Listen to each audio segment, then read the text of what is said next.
Hello दोस्तों, स्वागत है आप सभी का आपके अपने YouTube channel study non stop पर। तो कैसे हैं आप सभी लोग? उम्मीद करता हूं आप सभी अच्छे होंगे। तो दोस्तों, इस क्लास में हम लोग 40 क्वेश्चंस करेंगे। हिंदी के मोस्ट इंपॉर्टेंट क्वेश्चंस मैंने यहाँ पे सिलेक्ट किए हैं, जो कि आपके वीडियो एग्जाम के लिए या इसके अलावा भी किसी अन्य परीक्षा के लिए जहाँ पे हिंदी से क्वेश्चन पूछे जाते हैं, उन सभी के लिए ये क्लास बहुत ही महत्वपूर्ण होगी। तो दोस्तों, वीडियो को लास्ट तक देखिएगा और अगर आपको वीडियो अच्छा लगे तो लाइक और शेयर जरूर करिएगा। तो आइए शुरुआत करते हैं। सबसे पहले दिए गए समश्रुति भिन्नार्थक शब्द का उचित अर्थ ज्ञात कीजिए।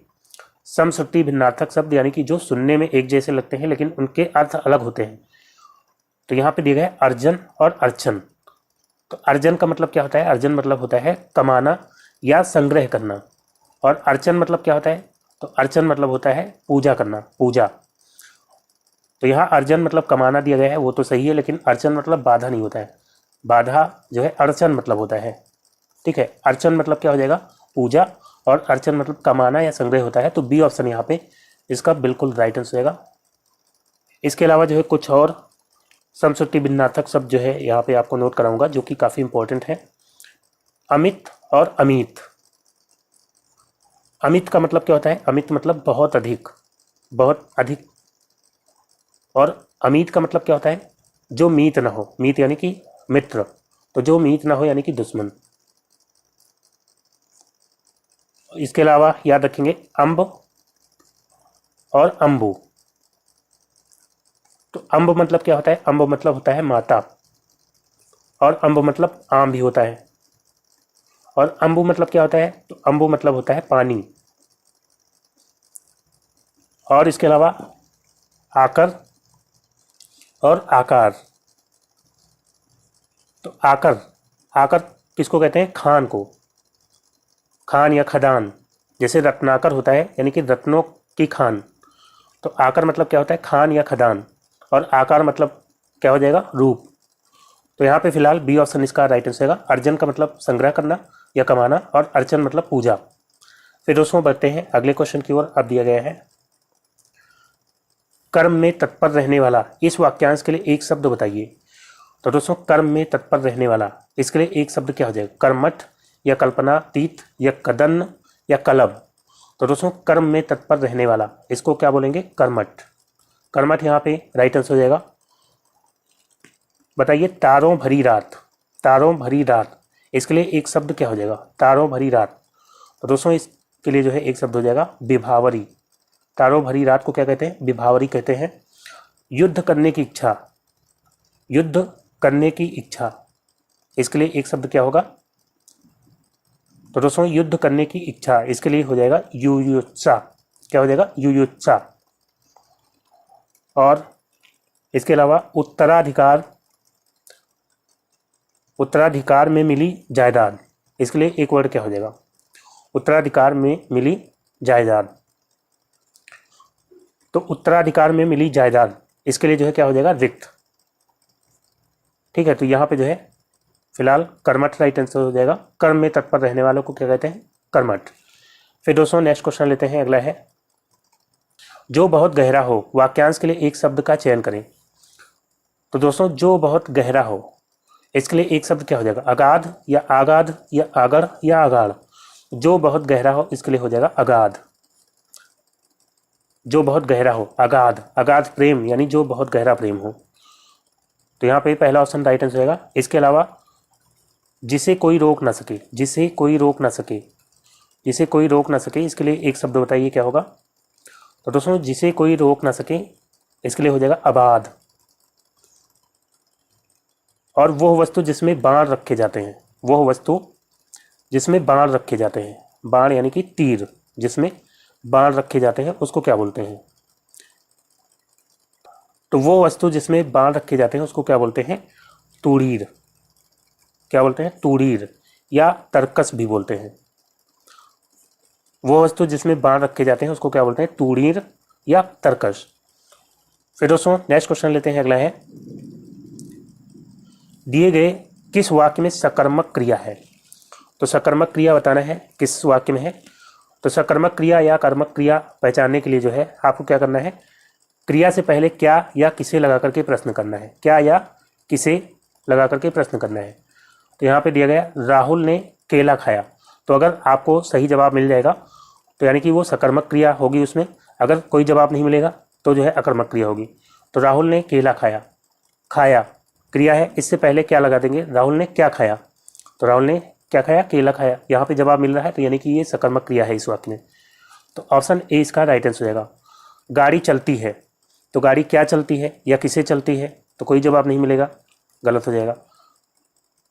वो लजा रही है, वो क्या लजा रही है या वो किसे लजा रही है, तो यहाँ पे कोई जवाब नहीं मिल रहा, तो इसलिए ये जो है अकर्मक क्रिया का उदाहरण हो जाएगा। मीरा गाती है, अगर होता मीरा गाना गाती है तब तो सकर्मक क्रिया होती है यहाँ पे, लेकिन मीरा गाती है, मीरा क्या गाती है, तो यहाँ कोई जवाब नहीं मिल रहा है। मीरा किसे गाती है, तो ये भी जो है अकर्मक का उदाहरण हो जाएगा।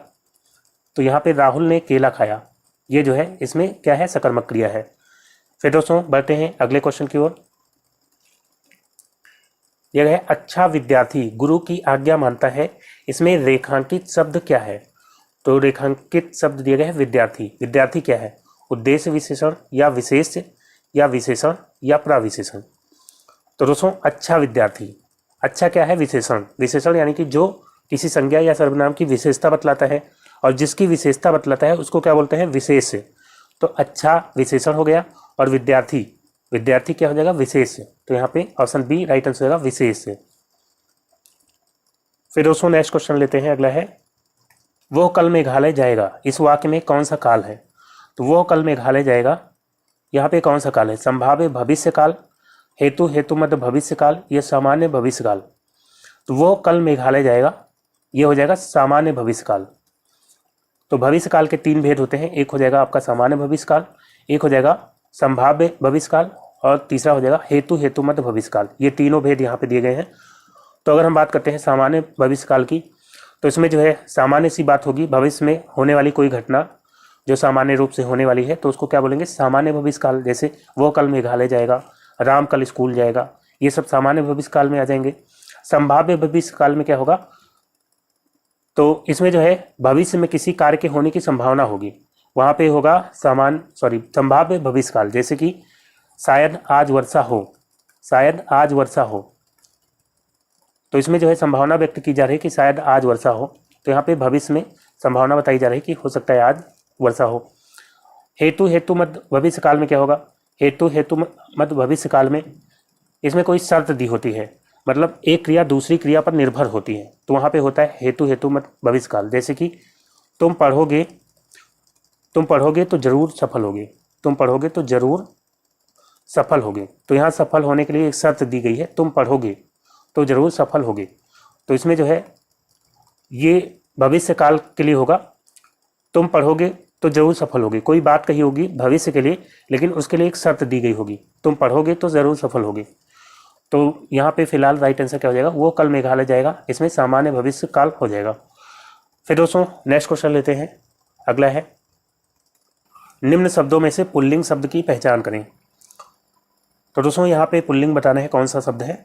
लिंग पहचानने के लिए क्या करना है आपको, शब्द से पहले या तो आप विशेषण लगा करके जान सकते हैं, जैसे अच्छा अच्छी लगा करके, या सर्वनाम लगा करके मेरा मेरी, या वाक्य में प्रयोग करके आप चेक कर सकते हैं, जैसे कि दिया गया कड़वाहट, तो कड़वाहट के लिए कड़वाहट खत्म हो गई या खत्म हो गया, कड़वाहट खत्म हो गई, तो ये जो है स्त्रीलिंग शब्द हो जाएगा।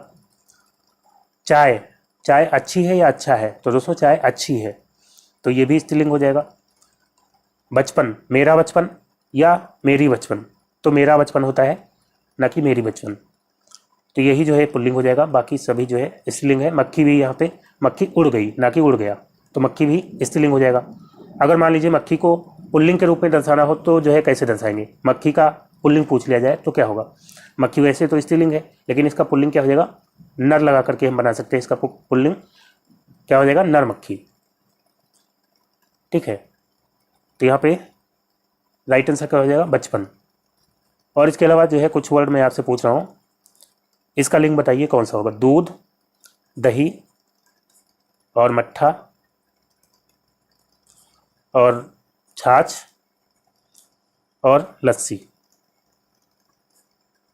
तो दोस्तों दूध के बने हुए ज़्यादातर जो उत्पाद होते हैं उनका लिंग होता है पुल्लिंग, तो यहाँ पे दूध दही मट्ठा ये जो है ये तीनों क्या है, पुल्लिंग है, ये तीनों पुल्लिंग हो जाएंगे। लेकिन कुछ अपवाद भी होते हैं हर चीज़ के, तो यहाँ पे छाछ और लस्सी, छाछ और लस्सी ये दूध से बने उत्पाद हैं, लेकिन ये जो है स्त्रीलिंग माने जाते हैं। ठीक है, छाछ खट्टी है ना कि खट्टा है, और लस्सी मीठी है आप कहेंगे ना कि मीठा है। तो छाछ और लस्सी ये स्त्रीलिंग हो जाएंगे। दूध, दूध फट गया। दही, दही खट्टा है। मट्ठा, मट्ठा खट्टा है। तो ये तीनों जो है पुल्लिंग हो जाएंगे। फिर दोस्तों नेक्स्ट क्वेश्चन लेते हैं, अगला है दर्शनीय शब्द किस प्रत्यय के योग से बना है। तो प्रत्यय जो है ये शब्द के बाद में लगते हैं और फिर जो है उसमें कोई परिवर्तन करते हैं। तो दर्शनीय मतलब दर्शन करने योग्य। तो यहाँ पे कौन सा प्रत्यय है, दर्शन में ईय प्रत्यय लगाते हैं तो बन जाता है दर्शनीय। तो यहाँ पे क्या हो जाएगा, ऑप्शन सी, यहाँ पे ईय प्रत्यय हो जाएगा। और ई प्रत्यय से जो है और कौन कौन से शब्द हैं, तो स्वर्गीय, स्वर्गीय हो जाएगा ईय प्रत्यय से, और जातीय हो जाएगा, और इसके अलावा भारतीय, भारतीय हो जाएगा, और इसके अलावा नाटकीय हो जाएगा, शास्त्रीय हो जाएगा, और इसके अलावा जो है क्षेत्रीय हो जाएगा, क्षेत्रीय। तो ये जो है कुछ हो जाएंगे ईय प्रत्यय से बनने वाले शब्द। फिर दोस्तों नेक्स्ट क्वेश्चन लेते हैं, अगला है अब दिया गया है झगड़ालू में प्रत्यय बताइए। तो दोस्तों झगड़ालू में कौन सा प्रत्यय है, तो झगड़ालू इसमें मूल शब्द है झगड़, और झगड़ में आलू प्रत्यय लगता है तो बन जाता है झगड़ालू। ठीक है, तो यहाँ पे कौन सा प्रत्यय है, आलू प्रत्यय है। तो आलू इस तरह से भी होता है और इस तरह से भी, छोटा ऊ की मात्रा। तो आलू और आलू ये दोनों आलू जो है इनसे बनने वाले कुछ शब्द यहाँ पे मैं लिखूंगा। एक तो हो जाएगा ईर्ष्यालु, ईर्ष्यालु। एक हो जाएगा कृपालु,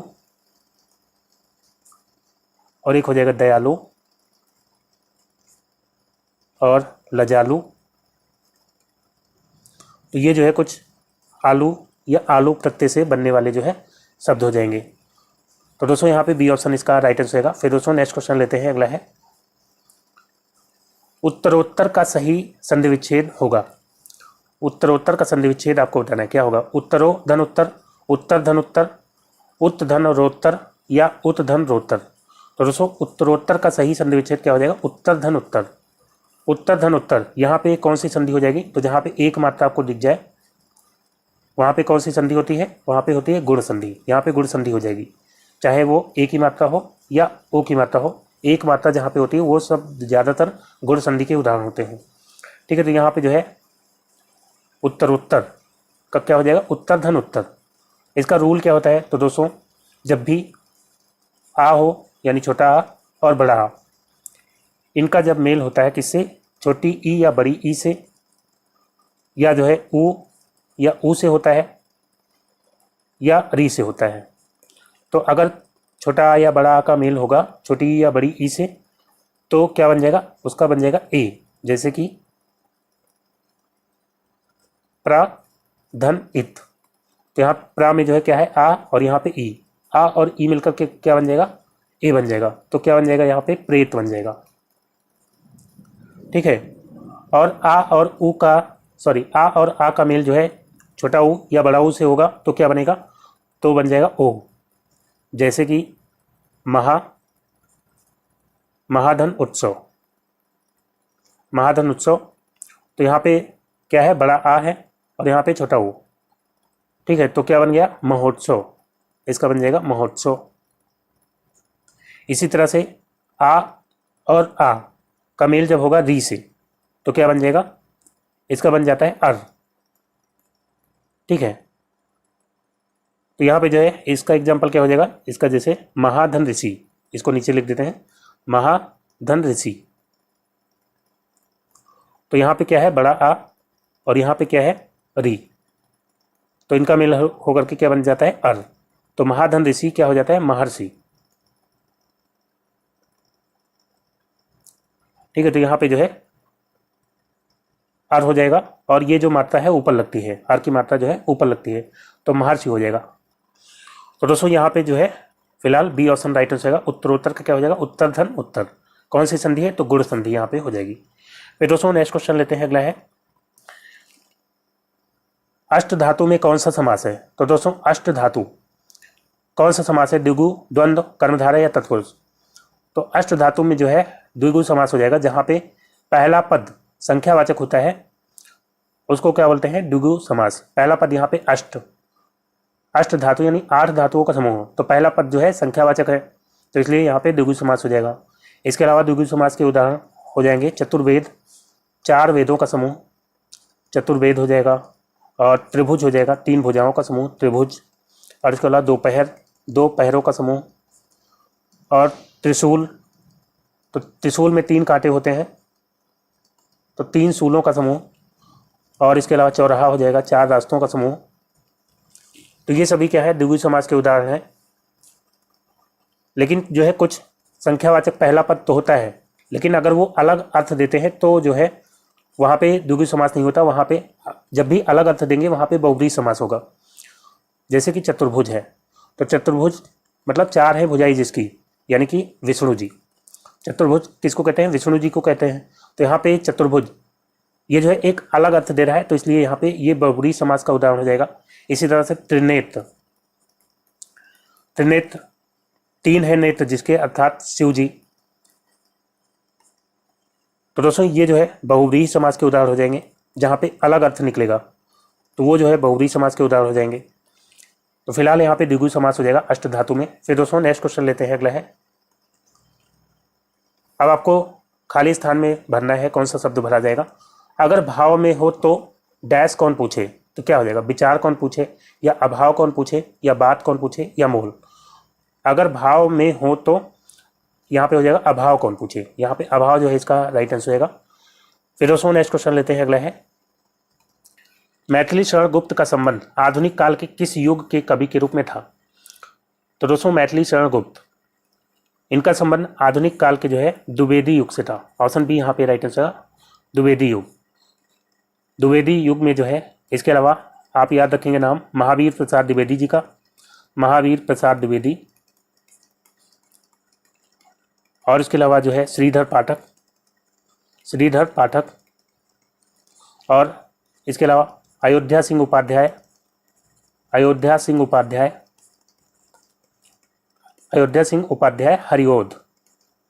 हरिओद जो है इनका क्या था, टाइटल था। तो अयोध्या सिंह उपाध्याय हरिओद, तो ये जो है ये तीनों लोग द्विवेदी युग के जो है महत्वपूर्ण कवि माने जाते हैं या लेखक माने जाते हैं। तो यहाँ पे बी ऑप्शन इसका राइट आंसर होगा। फिर दोस्तों नेक्स्ट क्वेश्चन लेते हैं, अगला है। आज हमें व्याकरण पढ़ाया गया, ये किस वाच्य का उदाहरण है। तो दोस्तों यहाँ पे वाच्य आपको बताना है कौन सा है, आज हमें व्याकरण पढ़ाया गया। तो दोस्तों वाच्य की बात करते हैं, जैसे इंग्लिश में एक्टिव वॉइस पैसिव वॉइस होता है, उसी तरह हिंदी में वाच्य होता है। और हिंदी में वाच्य जो है 3 तरह के होते हैं। एक तो आपका हो जाएगा कर्तवाच्य, और एक हो जाएगा कर्मवाच्य, एक हो जाएगा भाववाच्य। कर्तवाच्य में जो है कर्ता की प्रधानता होती है, यानी क्रिया जो है कर्ता पर निर्भर करती है। जैसे कि रमेश स्कूल गया,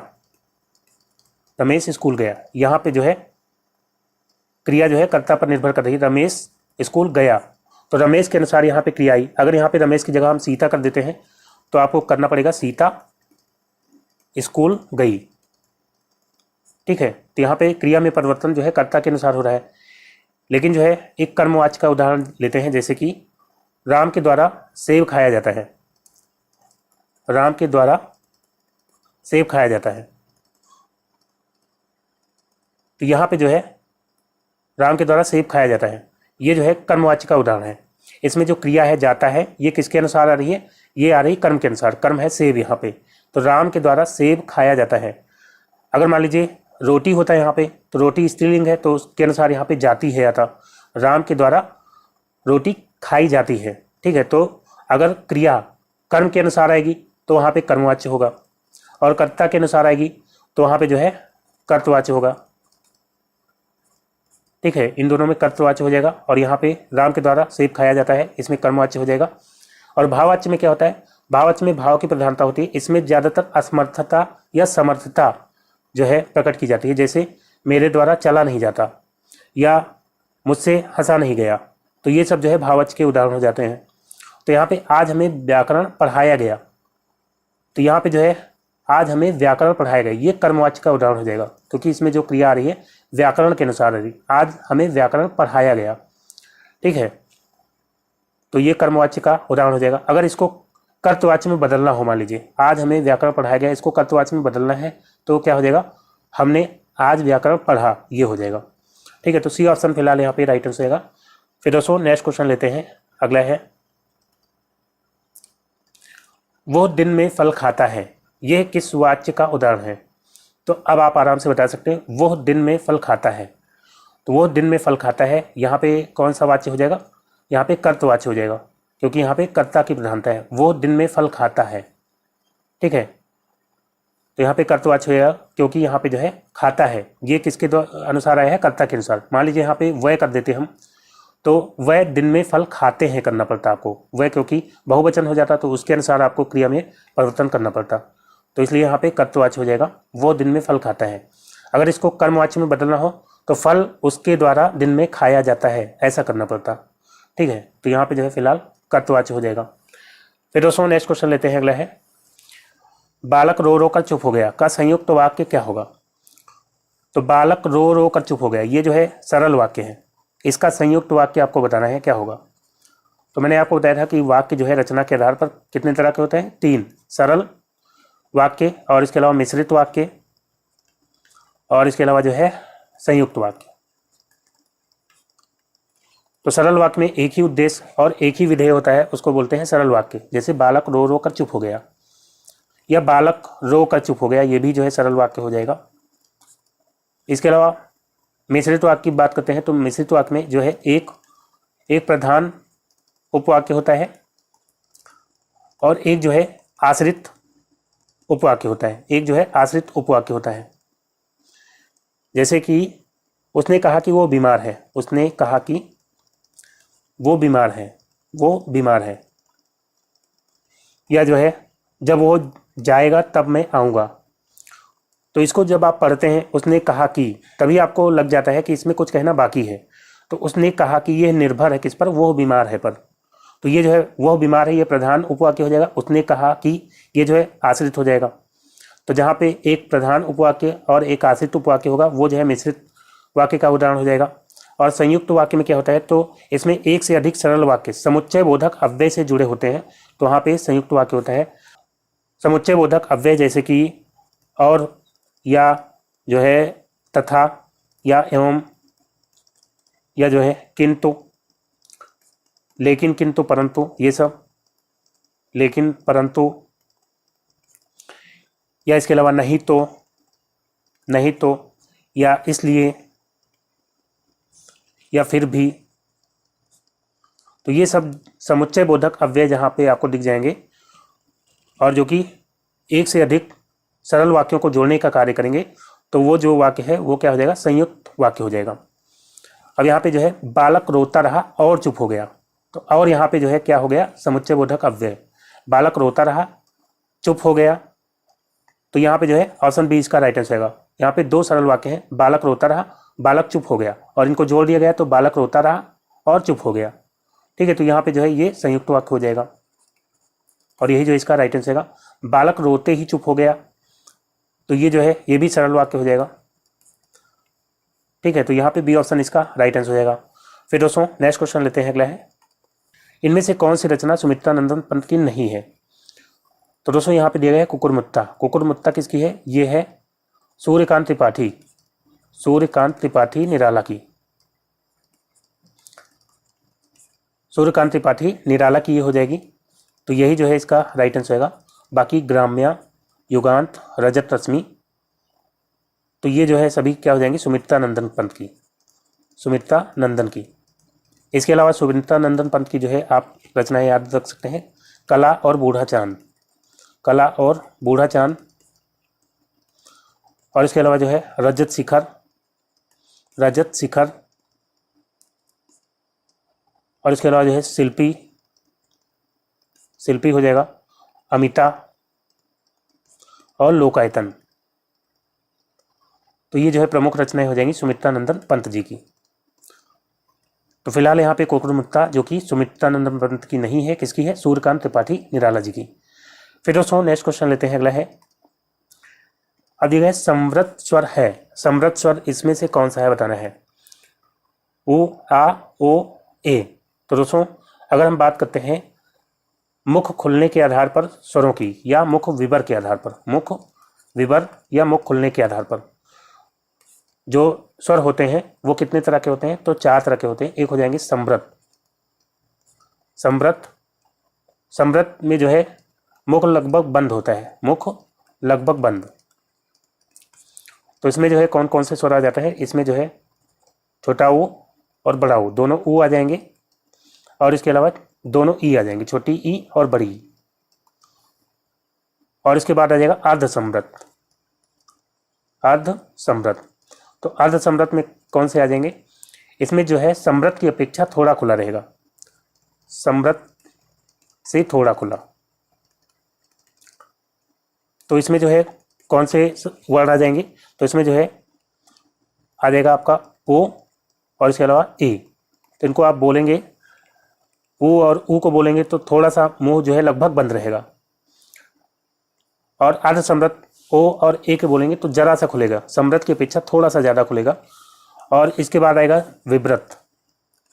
विव्रत स्वर में जो है कौन कौन से आते हैं, इसमें जो है एक ही आता है आ, और इसमें जो है मुख सर्वाधिक खुलता है, मुख जो है सर्वाधिक खुलता है।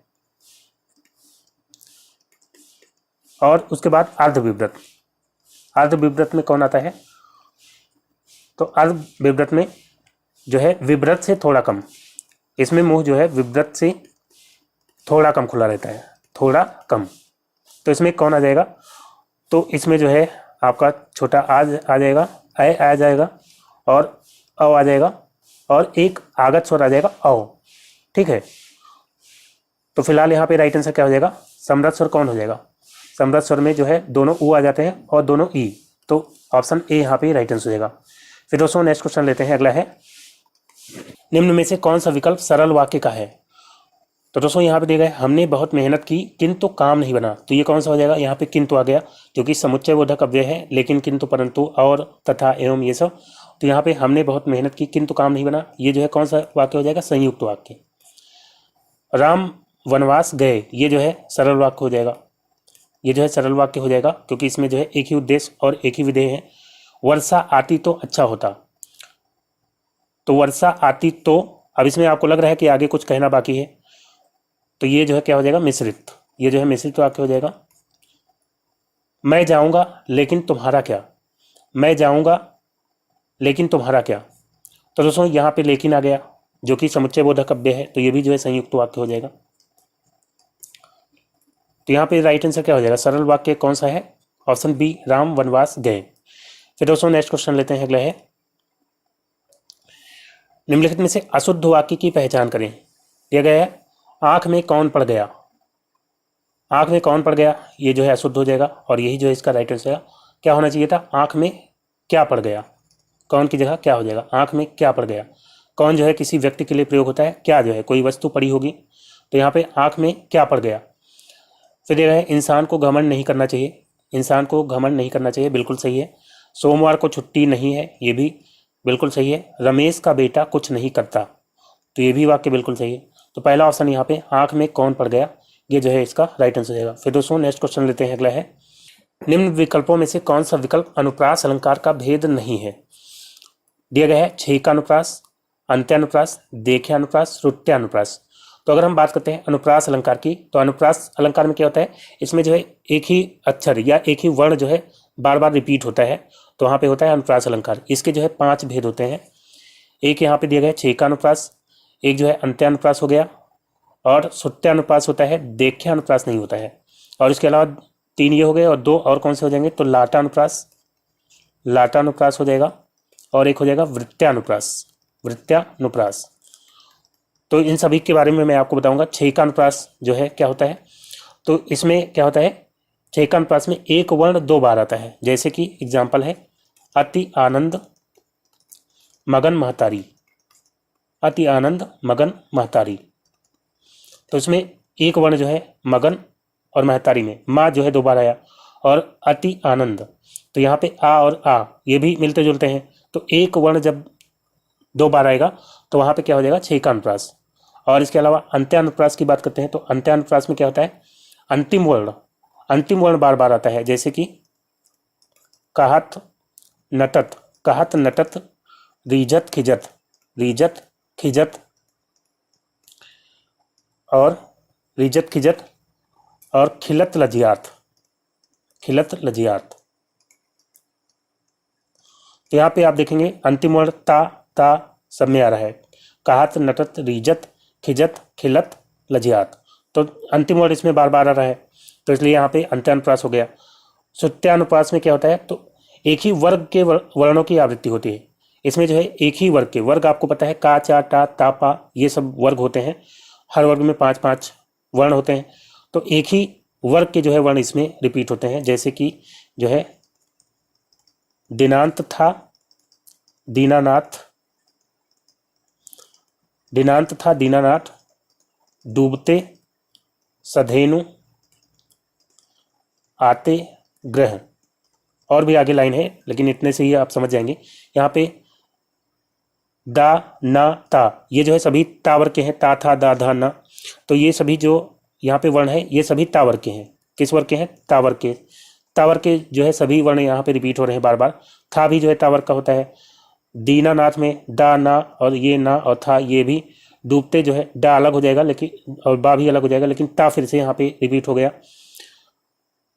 और यहाँ पे फिर से धा आ गया और ना आ गया और ता। ठीक है, तो यहाँ पे जो है एक ही वर्ग के अक्षर बार बार रिपीट होते हैं, वहां पे हो जाता है ष्टोट्यानुप्रास। लाटानुप्रास में क्या होता है, तो इसमें जो है एक ही शब्द की आवृत्ति होती है, लेकिन अर्थ भी एक ही रहता है। एक शब्द की आवृत्ति होगी और अर्थ भी सेम रहेगा। जैसे कि इसका उदाहरण है पूत कपूत तो का धन संचय, पूत कपूत तो का धन संचय। और फिर जो है पूत सपूत तो का धन संचय, पूत कपूत तो का धन संचय, पूत सपूत तो का धन संचय। तो यहाँ पे पूत यहाँ भी है और यहाँ भी है, और दोनों का अर्थ सेम है। पूत कपूत तो यहाँ 2 बार आ गया, का जो है 2 बार आ गया, धन आ गया, संचय आ गया। तो जो है एक शब्द जब 2 बार आएगा लेकिन अर्थ अलग अलग नहीं होंगे, अर्थ भी सेम ही होगा, तो वहाँ पे लाटानुप्रास हो जाएगा। और वृत्त्यानुप्रास में क्या होता है, वृत्त्यानुप्रास में क्या होता है, इसमें एक वर्ण की आवृत्ति बार बार आती है। इसमें क्या होता है, वृत्त्यानुप्रास में एक वर्ण की आवृत्ति बार बार होती है, जैसे रघुपत, राघव, राजाराम, रघुपति, राघव, राजाराम। तो यहाँ पे आप देख रहे हैं रा जो है बार बार आ रहा है। ठीक है, तो यहाँ पे जो है एक ही अक्षर की रेपिटेशन बार बार होगी, वहाँ पे क्या हो जाएगा, वृत्त्यानुप्रास हो जाएगा। तो फिलहाल यहाँ पे सी ऑप्शन इसका राइट आंसर होगा। देख्यानुप्रास जैसा कोई अनुप्रास का भेद नहीं होता। फिर दोस्तों नेक्स्ट क्वेश्चन लेते हैं, अगला है नायक नायिका के मिलन की स्थिति का वर्णन किस रस के अंतर्गत किया जाता है। तो दोस्तों नायक नायिका के मिलन की स्थिति का वर्णन किस में किया जाता है? वीर रस में तो होगा नहीं, करुण रस में भी नहीं होगा, भक्ति रस में तो ऐसा कुछ नहीं होता है। श्रृंगार रस जो है इसका राइट आंसर होगा। और श्रृंगार रस का स्थायी भाव क्या होता है? रति। तो इसमें नायक नायिका के मिलन का जहाँ पे वर्णन किया जाता है वो जो है श्रृंगार रस का कौन सा श्रृंगार होता है? संयोग श्रृंगार। श्रृंगार रस के 2 भेद होते हैं, एक तो आपका हो जाएगा संयोग श्रृंगार और दूसरा कौन सा हो जाएगा? वियोग। जहाँ पे जो है नायक नायिका के विरह का वर्णन होगा या दूर जाने का वर्णन होगा, वहाँ पे जो है वियोग हो जाएगा, और जहाँ पे मिलन का वर्णन होगा वहाँ पे संयोग। तो यहाँ पे जो है राइट आंसर क्या हो जाएगा? श्रृंगार रस हो जाएगा। और इसका स्थायी भाव क्या होता है? रति। ठीक है, वीर रस का स्थायी भाव क्या होता है? उत्साह। वीर रस का स्थायी भाव क्या होता है? उत्साह। करुण रस का क्या हो जाएगा? शोक। और भक्ति रस का, तो भक्ति रस का होता है अनुराग। फिर दोस्तों नेक्स्ट क्वेश्चन लेते हैं, अगला है बालक गेंद खेल रहे हैं, वाक्य में कारक बताइए। तो यहाँ पे जो है कारक बताना है, कौन सा कारक हो जाएगा? कर्ता कारक की विभक्ति क्या होते हैं? ने। कर्म कारक की विभक्ति क्या होते हैं? को। और करण कारक की जो है से या के द्वारा। और संबंध कारक की विभक्ति क्या होती है? का, की, के, का, की, के या रा, री, रे, रा, री, रे। तो यहाँ पे बालक गेंद खेल रहे हैं, तो इस वाक्य में कोई विभक्ति तो आ नहीं रही, तो बालक गेंद खेल रहे हैं यहाँ पे हो जाएगा कर्ता कारक। कर्ता कारक की विभक्ति क्या होती है? ने। और कर्ता कारक जो है कभी कभी विभक्ति रहित भी होता है और विभक्ति सहित भी होता है। ठीक है, कारक को परसर्ग भी कहते हैं। तो ये जो है विभक्ति रहित भी होता है और विभक्ति के साथ भी होता है। बालक गेंद खेल रहे हैं, तो यहाँ जो ने विभक्ति है इसका लोप हो गया है। अगर इसको भूतकाल में बनाएंगे, बालक ने गेंद खेला, तो वहाँ पे आपको ने लगाना पड़ेगा। ठीक है, तो यहाँ पे जो है बालक गेंद खेल रहे हैं, तो वर्तमान काल में ने का जो है लोप हो जाता है, कर्ता कारक की जो विभक्ति है उसका लोप हो जाता है। तो जब ऐसा आपको सेंटेंस मिल जाए जहाँ पे कोई विभक्ति ना हो, तो पास्ट टेंस में आप करके देख लेंगे, अगर ने लगाना पड़ रहा है तो वहाँ पे क्या हो जाएगा? कर्ता कारक। तो यहाँ पे फिलहाल क्या हो जाएगा, कर्ता कारक। मान लीजिए इस तरह दिया होता बालक गेंद से खेल रहे हैं, से अगर लगा होता तब तो करण कारक हो जाता, तो फिलहाल यहाँ पे कर्ता कारक हो जाएगा। फिर दोस्तों नेक्स्ट क्वेश्चन लेते हैं, अगला है जहां पूर्ण विराम की तुलना में कम रुकना होता है वहां किस विराम का चिन्ह का प्रयोग करते हैं। तो दोस्तों पूर्ण विराम का प्रयोग कब किया जाता है, जब सेंटेंस समाप्त हो जाता है, वाक्य जब समाप्त होता है तो वहां पे पूर्ण विराम का प्रयोग करते हैं। जैसे कि यहाँ पे राम बाजार से लौकी कद्दू बैगन लाया।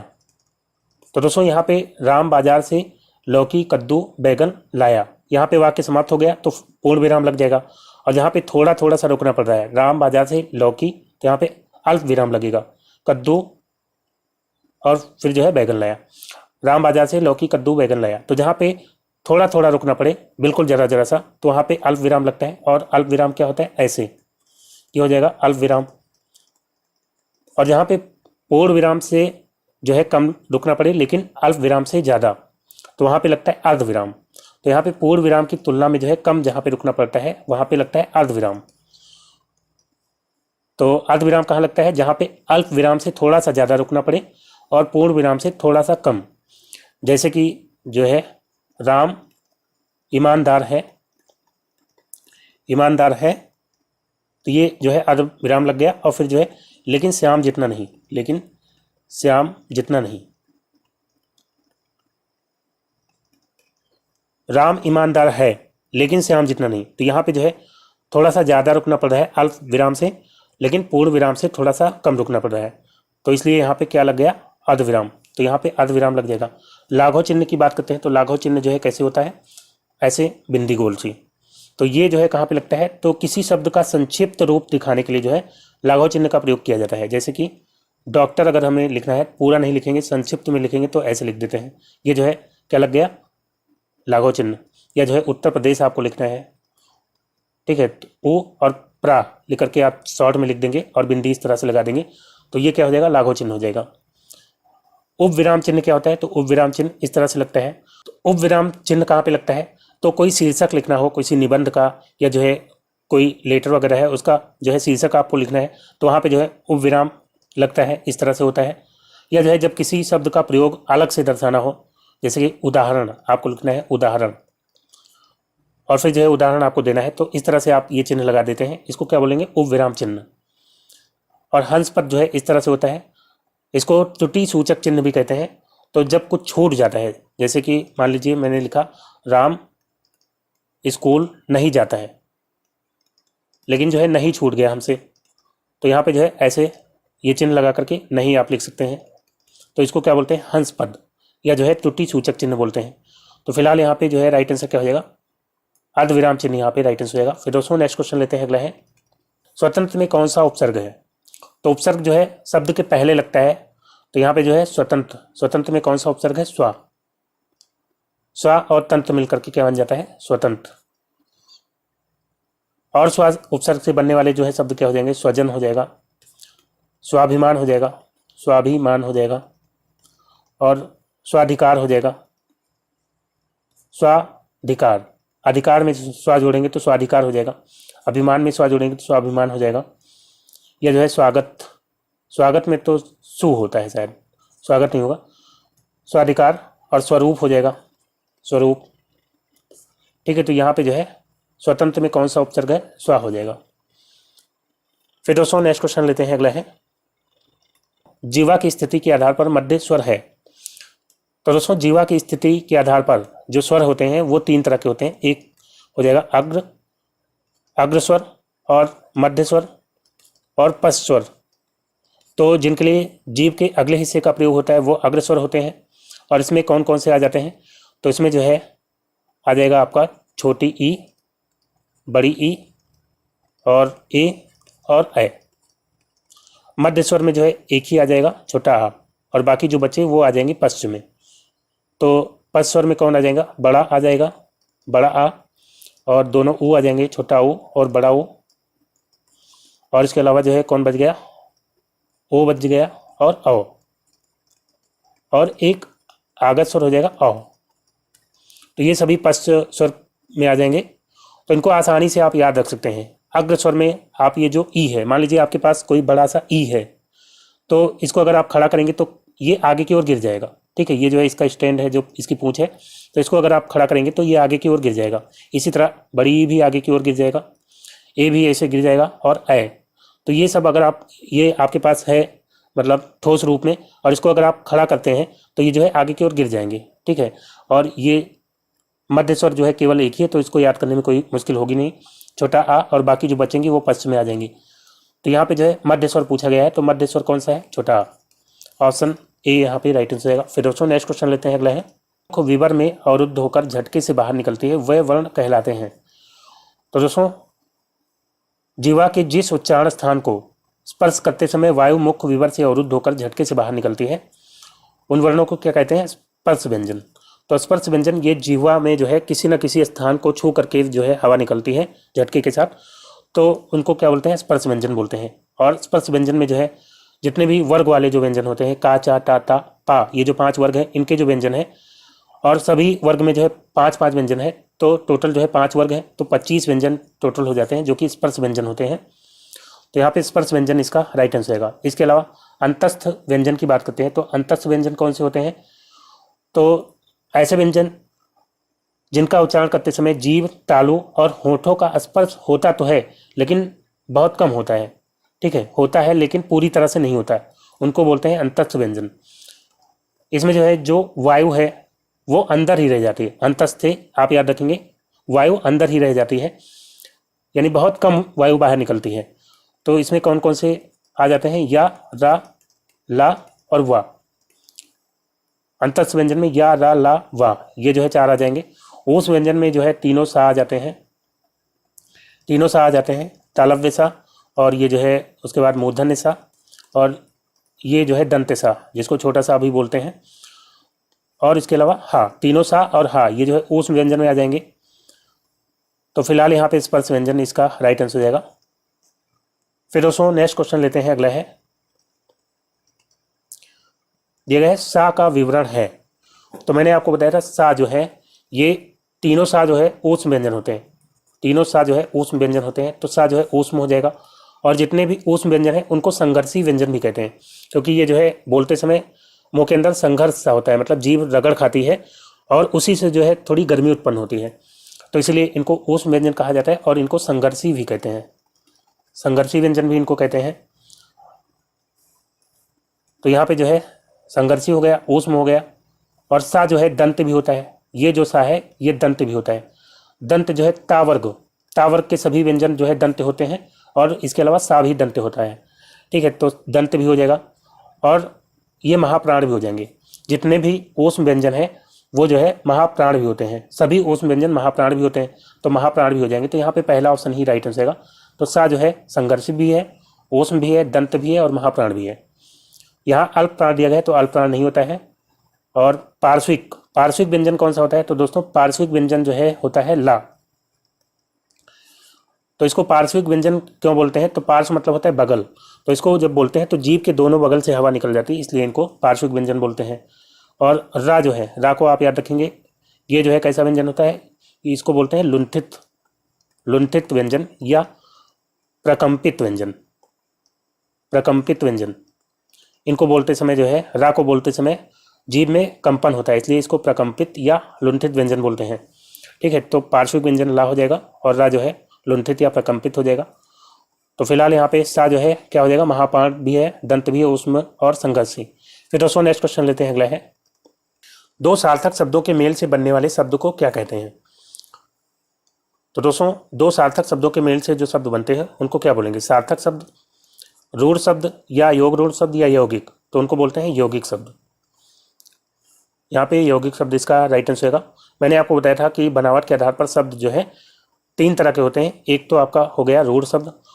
रूढ़ शब्द जो है इनका कोई सार्थक खंड नहीं होता, जैसे कि हो गया जल, या जो है नाक या कान, तो इनका जो है खंड आप करेंगे तो सार्थक उसका कोई मीनिंग नहीं निकलेगा। ये अपने आप में जो है स्वतंत्र शब्द होते हैं, जल, नाक, कान, या जो है मेज, इनका जो है संधि विच्छेद नहीं हो सकता, या जो है इनका समास विग्रह नहीं हो सकता। तो जिस शब्द में संधि विच्छेद न हो, समास विग्रह न हो, या उसमें कोई उपसर्ग या प्रत्यय न लगा हो, तो उन सब को क्या कहेंगे? रूढ़ शब्द कहेंगे। ठीक है, तो ये जो है जल, नाक, कान, मेज, कुर्सी, ये सब जो है रूढ़ शब्द हो जाएंगे। और इसके अलावा जो है यौगिक शब्द जो है, यौगिक शब्द क्या होते हैं? तो दो या अधिक सार्थक शब्द खंडों के योग से जो शब्द बनते हैं उनको यौगिक शब्द बोलते हैं। जैसे कि प्रतिदिन, तो इसका एक खंड हो गया प्रति और एक दिन, इन दोनों को मिलाकर के बन गया प्रतिदिन। तो दो सार्थक खंडों से मिलकर के या दो से अधिक सार्थक खंडों से मिलकर के जो शब्द बनेंगे उनको क्या बोलेंगे? यौगिक शब्द बोलेंगे। और योग रूढ़ शब्द ये यौगिक शब्द ही होते हैं, लेकिन ये अलग अर्थ देते हैं। तो जितने भी बहुव्रीहि समास के उदाहरण होते हैं वो सभी योग रूढ़ में आ जाते हैं, जो अलग अर्थ देते हो। जैसे कि हो जाएगा दशानन, दशानन, दस है आनन यानी कि मुख जिसके, तो दशानन किसको कहते हैं? रावण को, तो अलग अर्थ दे रहा है, तो इसलिए योग रूढ़ हो जाएगा। इसी तरह लंबोदर, लंबा है उधर जिसका, अर्थात श्री गणेश जी। ठीक है, तो यहाँ पे फिलहाल यौगिक शब्द इसका राइट आंसर देगा। फिर दोस्तों नेक्स्ट क्वेश्चन लेते हैं, अगला है निम्नलिखित में से रूढ़ शब्द का उदाहरण है। तो अब आप आराम से बता सकते हैं रूढ़ शब्द कौन सा हो जाएगा। आगमन, तो आगमन जो है आ उपसर्ग लगा है गमन में, तो आ और गमन से मिलकर के बना है। और पान जो है, पान कैसा हो जाएगा? तो ये जो है रूढ़ शब्द हो जाएगा, क्योंकि इसका जो है कोई सार्थक खंड नहीं बन सकता है, इसको खंड करेंगे तो कोई सार्थक मीनिंग नहीं निकलेगा। रंगीला, तो रंग में जो है ईला प्रत्यय लगा दिया गया, रंग में जो है ईला प्रत्यय आप लगाते हैं तो क्या बन जाता है? रंगीला हो जाता है। और मनोहर, तो मनोहर जो है मना धन हर लगा करके बन जाता है मनोहर। ठीक है, तो यहाँ पे मनोहर और रंगीला और आगमन ये तीनों जो है ये तीनों यौगिक शब्द है, और पान यहाँ पे क्या हो जाएगा? रूढ़ शब्द हो जाएगा। फिर दोस्तों नेक्स्ट क्वेश्चन लेते हैं, अगला है निम्न में से कौन सा वाक्य शुद्ध है? तो इसमें से शुद्ध वाक्य बताना है कौन सा है। दिया गया है आपका काम खुद करो, तो आपका काम खुद करो, क्या ये वाक्य सही है? तो दोस्तों यहाँ पे होना चाहिए था अपना काम खुद करो, अपना काम खुद करो, तो ये वाक्य क्या हो जाएगा? अशुद्ध हो जाएगा। बेरोजगारी सबसे बड़ी समस्या है, बेरोजगारी सबसे बड़ी समस्या है, तो इसमें तो कोई गलती है नहीं, तो ये वाक्य जो है सही है और यही जो है इसका राइट आंसर हो जाएगा। बाकी वह सब ठीक नहीं है, वह सब ठीक नहीं है दिया गया है, तो वह सब ठीक नहीं है, बल्कि क्या होना चाहिए? वह की जगह यह सब ठीक नहीं है। फिर दिया गया मैं उन्हीं की पार्टी में गया था, तो ये भी जो है अशुद्ध है। मैं उन्हीं की बजाय क्या होना चाहिए था? मैं उनके ही पार्टी में, मैं उनके ही पार्टी में गया था। ठीक है, मैं उन्हीं की पार्टी में गया था, यह शुद्ध हो जाएगा। मैं उनके ही पार्टी में गया था, तो यहाँ पे राइट आंसर हो गया बेरोजगारी सबसे बड़ी समस्या है, ये जो है सही है। फिर दोस्तों नेक्स्ट क्वेश्चन लेते हैं, अगला है निम्न में से कौन सा वाक्य अशुद्ध है? अब इसमें अशुद्ध वाक्य बताना है। ठीक है, हाथ को जेब में रखो, हाथ को जेब में रखो, तो इसमें तो कोई अशुद्धि है नहीं। ठीक है, अभी कहीं नहीं जाना है, तो ये भी सही है। तुमसे कोई कम नहीं है, तुमसे कोई कम नहीं है, ये भी वाक्य सही है। मैंने कहीं नहीं जाना है, तो यहाँ पे क्या होना चाहिए था? मुझे कहीं नहीं जाना है, तो राइट आंसर क्या हो जाएगा? ऑप्शन डी, मुझे कहीं नहीं जाना है। फिर दोस्तों नेक्स्ट क्वेश्चन लेते हैं, अगला है राम बाजार से केले लाया, वाक्य का कौन सा भेद है? राम बाजार से केले लाया, तो ये कौन सा वाक्य हो जाएगा? सरल वाक्य, मिश्रित वाक्य, संयुक्त वाक्य, या इनमें से कोई नहीं? तो अब आप आराम से बता सकते हैं, यहाँ पे सरल वाक्य हो जाएगा। फिर दोस्तों नेक्स्ट क्वेश्चन है उसने कहा कि मैं परिश्रमी हूँ का सरल वाक्य है, तो इसको सरल वाक्य में बदलना है। उसने कहा कि मैं परिश्रमी हूँ, ये कैसा वाक्य है? तो ये हो जाएगा मिश्रित, मिश्रित वाक्य हो जाएगा, क्योंकि यहाँ पे जो है उसने कहा कि ये जो है आश्रित है, ये आश्रित उपवाक्य हो जाएगा। और मैं परिश्रमी हूँ ये जो है प्रधान उपवाक्य हो जाएगा। जहाँ पे एक प्रधान उपवाक्य और एक आश्रित उपवाक्य होगा तो वहाँ पे क्या हो जाएगा? मिश्रित वाक्य। तो इसको आसानी से याद रख सकते हैं, मिश्रा जी जो है क्या होते हैं? आश्रित रहते हैं या निर्भर रहते हैं। मिश्रा जी जो है हमेशा किसी न किसी पर आश्रित रहते हैं, तो ऐसे आप याद रख सकते हैं।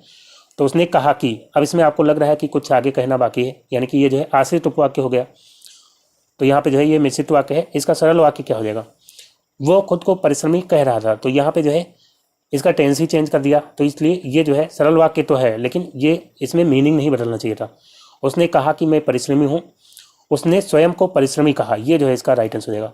उसने स्वयं को परिश्रमी कहा, तो ना ही काल चेंज होना चाहिए, ना ही जो है मतलब जो वाक्य का है वो भी बदलना नहीं चाहिए, तो बी ऑप्शन यहाँ पे बिल्कुल राइट आंसर होगा। वो परिश्रमी है ऐसा वो कह रहा था, तो ये भी यहाँ पे नहीं होगा। बी ऑप्शन यहाँ पे बिल्कुल राइट आंसर होगा। फिर दोस्तों नेक्स्ट क्वेश्चन लेते हैं, अगला है, जहाँ जहाँ सिंचाई की व्यवस्था है वहाँ वहाँ फसलें खूब पैदा होती हैं, वाक्य का कौन सा भेद है? तो दोस्तों जहाँ जहाँ सिंचाई की व्यवस्था है, इतना आपने अगर बोला तो आपको क्या लग रहा है कि वाक्य खत्म हो गया? जहाँ जहाँ सिंचाई की व्यवस्था है, अभी आपको लग रहा है कि कुछ इसमें और कहना बाकी है, तो यहाँ पे जो है कौन सा हो जाएगा? मिश्रित वाक्य हो जाएगा।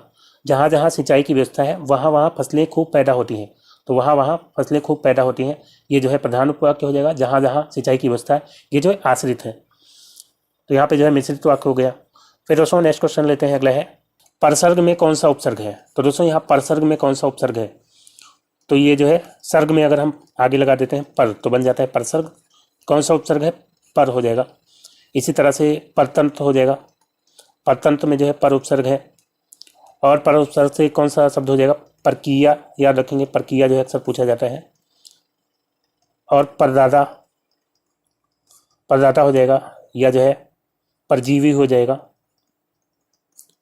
यहाँ पे दिया गया परा, परा से जो है पराकाष्ठा हो जाएगा। पराकाष्ठा में जो है कौन सा उपसर्ग है? तो यहाँ पे जो है परा उपसर्ग है।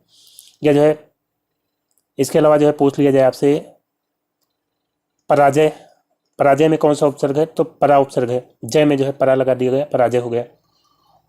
पराभूत हो जाएगा, परा से बनने वाला। अब एक आप बताइए जो है पराधीन में कौन सा उपसर्ग है? पराधीन में जो है कौन सा उपसर्ग है बताइए? तो दोस्तों यहाँ पे जो है परा उपसर्ग नहीं है, परा आप दे करके परा नहीं लगा देंगे। पराधीन जो है पर धन अधीन से मिलकर के बना है, पर धन अधीन यानी दूसरे के अधीन, तो यहाँ पे जो है दीर्घ संधि हो जाती है, इसलिए यहाँ पे परा हो जाता है। तो पराधीन में जो है पर उपसर्ग है, ना कि परा। ठीक है, तो यहाँ पे फिलहाल परसर्ग में तो आसानी से आप बता सकते थे, पर उपसर्ग हो जाएगा। फिर दोस्तों नेक्स्ट क्वेश्चन लेते हैं, अगला है, व्यक्तित्व एक स्थिर अवस्था ना होकर एक डैश समष्टि है, तो यहाँ डैश की जगह क्या हो जाएगा? स्थिर। तो स्थिर तो यहाँ पे होगा नहीं, क्योंकि यहाँ पे पहले ही बोल दिया गया व्यक्तित्व एक स्थिर अवस्था ना होकर, तो स्थिर नहीं आएगा। सगुण या निर्गुण भी नहीं आएगा। गत्यात्मक, गत्यात्मक मतलब गतिशील, तो व्यक्तित्व एक स्थिर अवस्था ना होकर के कैसी अवस्था है? एक गत्यात्मक समष्टि है। ठीक है, तो यहाँ पे गत्यात्मक जो है एप्रोप्रिएट हो जाएगा। समष्टि का मतलब क्या होता है? समष्टि मतलब होता है कुल एक साथ। समष्टि मतलब क्या होता है? कुल एक साथ। और समष्टि का विलोम जो है अक्सर पूछ लिया जाता है, इसका विलोम बताइए क्या होगा? तो समष्टि का जो है विलोम क्या हो जाएगा? समष्टि का विलोम होता है व्यष्टि। फिर दोस्तों बढ़ते हैं अगले क्वेश्चन की ओर। अब दिया गया है, निम्नलिखित में से योग रूढ़ का उदाहरण है, तो योग रूढ़ शब्द कौन सा हो जाएगा? अनुरूप। अनुरूप कैसा हो जाएगा? अनु और रूप से मिलकर के बना है, तो ये यौगिक हो जाएगा। और अभाव, तो भाव में आ जोड़ दिया गया, ये भी यौगिक हो जाएगा। आकर्षण, कर्षण में आ जोड़ा गया, तो ये भी यौगिक हो जाएगा। मनोज, तो मनोज जो है योग रूढ़ हो जाएगा। ठीक है, मनोज जो है मना धन ओज से मिलकर के बना है, मनोज। तो ये जो है एक अलग अर्थ दे रहा है, मना ओज से मिलकर के बना है। मनोज का मतलब क्या होता है? कामदेव, कामदेव को बोलते हैं मनोज। ठीक है, तो यहाँ पे एक अलग अर्थ दे रहा है, तो इसलिए जो है योग रूढ़ हो जाएगा। ऑप्शन ए यहाँ पे बिल्कुल राइट है। फिर दोस्तों नेक्स्ट क्वेश्चन लेते हैं, अगला है, आदर्श का विलोम क्या होगा? तो दोस्तों आदर्श का विलोम क्या हो जाएगा? यथार्थ, या विधि, या आसक्त, या कनिष्ठ। तो दोस्तों कनिष्ठ की बात करते हैं। कनिष्ठ का विलोम क्या होता है? वरिष्ठ। कनिष्ठ का विलोम वरिष्ठ या जो है ज्येष्ठ। कनिष्ठ मतलब होता है छोटा, वरिष्ठ मतलब बड़ा, या ज्येष्ठ मतलब भी बड़ा होता है। तो यहाँ पे जो है वरिष्ठ या ज्येष्ठ हो जाएगा कनिष्ठ का। आसक्त का क्या होता है? आसक्त का हो जाता है अनासक्त। और विधि, विधि का मतलब, विधि का विलोम क्या हो जाएगा? विधि का जो है निषेध हो जाएगा। और यथार्थ जो है आदर्श का हो जाता है। आदर्श का विलोम क्या हो जाएगा? यथार्थ। या आदर्श का विलोम अनादर्श भी होता है, जैसा ऑप्शन में आपको दिया जाएगा वैसा आपको ठीक करना होगा। तो आदर्श का अनादर्श भी होता है और यथार्थ भी होता है। फिर दोस्तों नेक्स्ट क्वेश्चन लेते हैं, और ये जो है आज का आखिरी क्वेश्चन है, कबूतर दाने चुगते हैं, रेखांकित शब्द के लिए उपयुक्त पर्यायवाची बताइए। तो रेखांकित शब्द है क्या? कबूतर। कबूतर का पर्यायवाची बताना है। दिया गया है दुकूल। दुकूल किसका पर्यायवाची होता है? दुकूल होता है कपड़ा का। तो यहाँ पे सभी ऑप्शन मैंने इंपॉर्टेंट लिए हैं। दुकूल जो है कपड़ा का हो गया। सुनक, सुनक किसका पर्यायवाची होता है? सुनक होता है कुत्ता, कुत्ता का पर्यायवाची क्या होता है? सुनक। लंबोष्ठ, लंबोष्ठ किसका पर्यायवाची होता है? तो ये होता है ऊंट का। तो राइट आंसर क्या हो जाएगा? कपोत। कपोत जो है ये हो जाएगा कबूतर का पर्यायवाची। और इसके अलावा कबूतर के पर्यायवाची आप याद रखेंगे क्या हो जाएगा? हारित, हारित भी कबूतर का पर्यायवाची है। रक्तलोचन, रक्तलोचन जो है कबूतर का पर्यायवाची है। परेवा याद रखेंगे, परेवा। और इसके अलावा जो है पाराव्रत, पाराव्रत। तो ये जो है कबूतर के जो है पर्यायवाची हो जाएंगे। तो दोस्तों आज का वीडियो यहीं पे समाप्त करता हूँ। उम्मीद करता हूँ वीडियो आपको अच्छा लगा होगा। अगर वीडियो आपको अच्छा लगा हो तो लाइक और शेयर जरूर करिएगा। और जो दोस्त नए हैं चैनल पर, वो चैनल को सब्सक्राइब करके नोटिफिकेशन बेल को ऑन कर लेंगे, ताकि नेक्स्ट वीडियो अपलोड होते ही उसका नोटिफिकेशन आपको सबसे पहले मिल जाए। तो दोस्तों मिलते हैं अगले वीडियो में, तब तक के लिए goodbye and take care.